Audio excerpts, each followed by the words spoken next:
আচ্ছা দাদা, তোমার এখানে কি 4 চাকা গাড়ি আছে?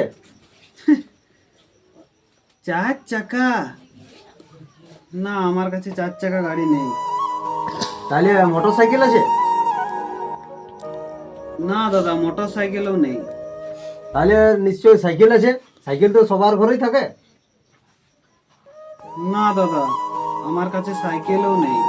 তাহলে দাদা তুমি মনে হচ্ছে এই এলাকার সব থেকে বড় গরিব। হ্যাঁ দাদা, আমি এই এলাকার সব থেকে বড় গরিব। তাহলে তুমি কতটা গরিব?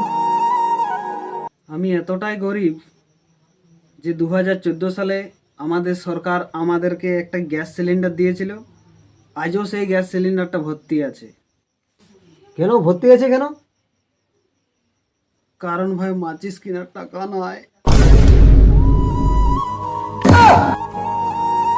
তো দমে গরিব, একে আর কিছু বলার নাই।